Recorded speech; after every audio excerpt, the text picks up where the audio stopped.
तृतीय वर्ष संस्कृत के द्वितीय प्रश्न पत्र में हम भगवत गीता देख रहे हैं। अर्जुन को युद्ध क्षेत्र में मोह हो गया है, वह युद्ध से विरत हो जाना चाहता है। मैं कैसे अपने सगे संबंधियों को मारूं, किसका वध करूं? तो भगवान कृष्ण ने आत्मा की अनित्यता का उपदेश देते हैं, समझाते हैं। देखिए श्लोक 21वां, वेदा विनाशिनम नित्यम यह एनम अजम अव्ययम कथम सपुरुषः पार्थ कम घातयति हन्ति किम। इसके आप शब्दार्थ देखिए। हे पार्थ, हे पृथा के पुत्र अर्जुन, यह मतलब जो पुरुष मनुष्य एनम इस आत्मा को अविनाशिनम अविनाशी, नित्यम नित्य, अजम जन्म रहित, अव्ययम व्यय रहित, अक्षय, वेद मतलब जानता है, जानाति, सह कथम वह कैसे, कम हंति किसको मारता है, कम घात्यति और किसको मरवाता है।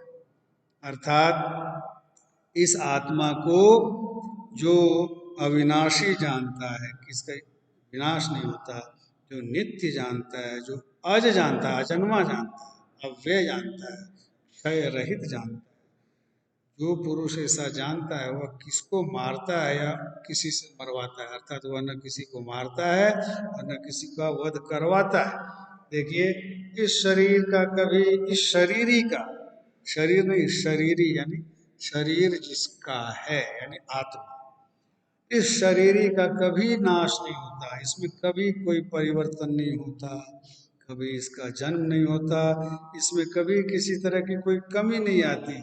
ऐसा जो ठीक ठीक अनुभव कर लेता है वह पुरुष कैसे किसको मारे और कैसे किसको मरवाए। न तो मार सकता है न मरवा सकता है। अर्थात दूसरों को मारने और मरवाने में उस पुरुष की प्रवृत्ति हो ही नहीं सकती। वह किसी क्रिया का न तो कर्ता बन सकता है न कारयिता, करवाने वाला बन सकता है। यहाँ भगवान ने शरीरी को अविनाशी यानी आत्मा को अविनाशी, नित्य, अज यानी अजन्मा और अव्यय कहकर उनके सभी विकारों का निषेध किया। आत्मा में किसी प्रकार का कोई विकार नहीं होता।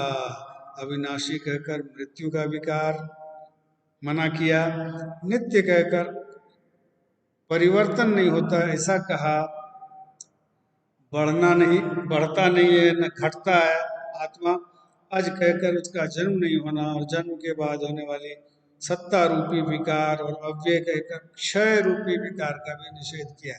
ये 6 विकार यास्क के निरुक्त में कहे गए। षड भाव विकार, जन्म होता है,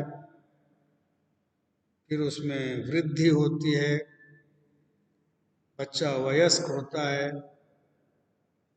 फिर उसका धीरे धीरे क्षय हो जाता है और अंत में विनाश हो जाता है। ये 6 भाव विकार बताए यास्क निरुक्त।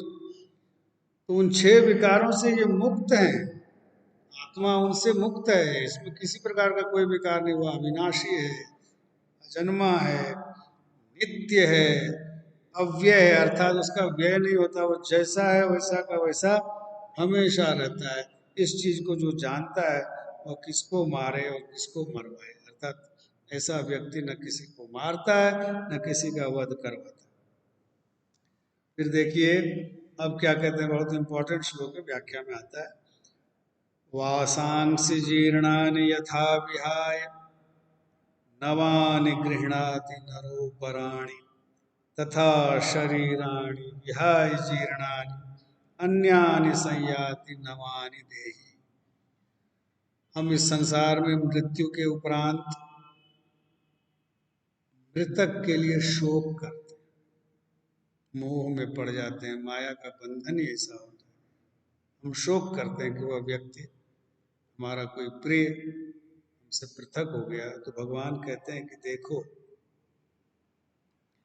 जिस प्रकार, बहुत अच्छा उदाहरण दिया, जिस प्रकार मनुष्य पुराने वस्त्रों को छोड़कर, जीर्ण शीर्ण फटे हुए वस्त्रों को छोड़कर नए वस्त्र धारण करता है, वैसे ही यह आत्मा भी पुराने और जीर्ण शरीरों को छोड़कर नए शरीरों को धारण करती है। देखिए, वासांसि जीर्णानि यथा विहाय, वासांसि यानी वस्त्राणि, जीर्णानि यानी पुराने, पुराने वस्त्रों को यथा मतलब जैसे, विहाय मतलब छोड़कर, जैसे पुराने वस्त्रों को छोड़कर, नवानि गृह्णाति नरोपराणि, कि नर यानी मनुष्य, अपराणि नवानि वस्त्राणि गृह्णाति, दूसरे नए वस्त्रों को धारण कर लेता है। जिस प्रकार पुराने फटे जीर्ण शीर्ण वस्त्रों को छोड़कर मनुष्य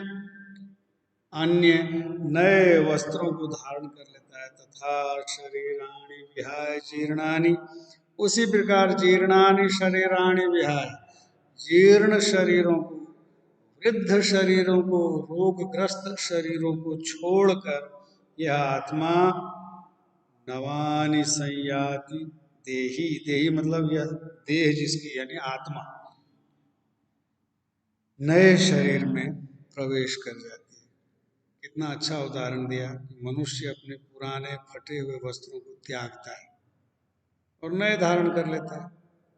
उसी प्रकार जब यह शरीर वृद्ध हो जाता है, जीर्ण हो जाता है, बीमार हो जाता है, रोगग्रस्त हो जाता है, तो आत्मा ऐसे पुराने शरीर को त्याग कर और नए शरीर में प्रवेश कर जाती है। फिर कहते हैं, देखिए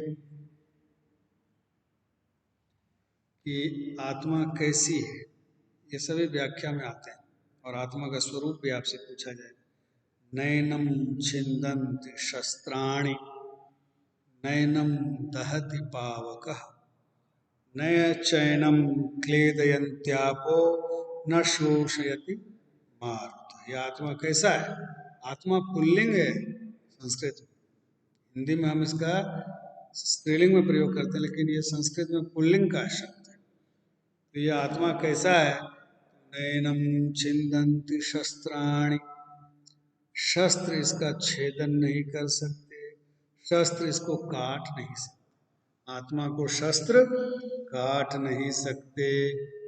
न ऐनम दहति पावकः, और अग्नि इनको जला नहीं सकती, अग्नि इनको जलाती नहीं, आत्मा अग्नि में जलती भी नहीं, आत्मा को कोई शस्त्र अस्त्र काट भी नहीं सकता।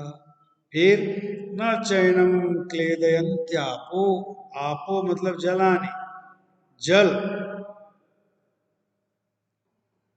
एनम न क्लेदयन्त, जल इसको क्लीन नहीं कर सकता, गीला नहीं कर सकता, भिगा नहीं सकता, भिगो नहीं सकता, जल से ये गीला नहीं होता आत्मा।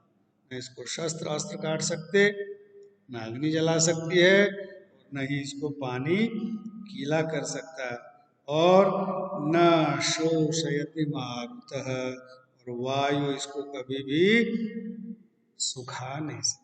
आत्मा पर किसी का कोई प्रभाव नहीं पड़ता, न अग्नि का, न जल का, न अस्त्र शस्त्रों का, और न वायु का।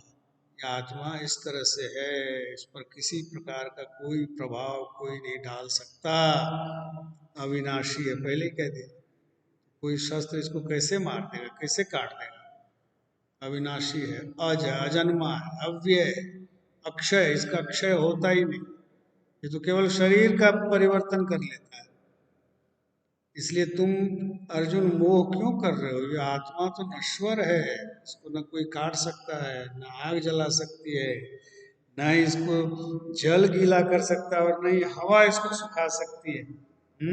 तो फिर इसमें तुम क्यों मोह में पड़े हुए हो अर्जुन? फिर कहते हैं, अब देखिए आत्मा का स्वरूप बताया जा रहा है। आपको ये लिखना है कि भगवत गीता के 2य अध्याय में भगवान श्री कृष्ण ने अर्जुन को उपदेश देते हुए आत्मा के स्वरूप का विस्तृत वर्णन किया है, जो वेदांत दर्शन में भी हमें मिलता है। ये आपको लिखना है और फिर इसकी व्याख्या करनी है। आत्म स्वरूप लिखना है, आत्मा का स्वरूप लिखिए, इस तरह से आता है कि अध्याय के आधार पर या भगवान कृष्ण के उपदेश के आधार पर आत्मा का स्वरूप लिखी, उसमें यही चीजें लिखी जाएंगी। ध्यान से अपने को पढ़ना है इन सभी श्लोक।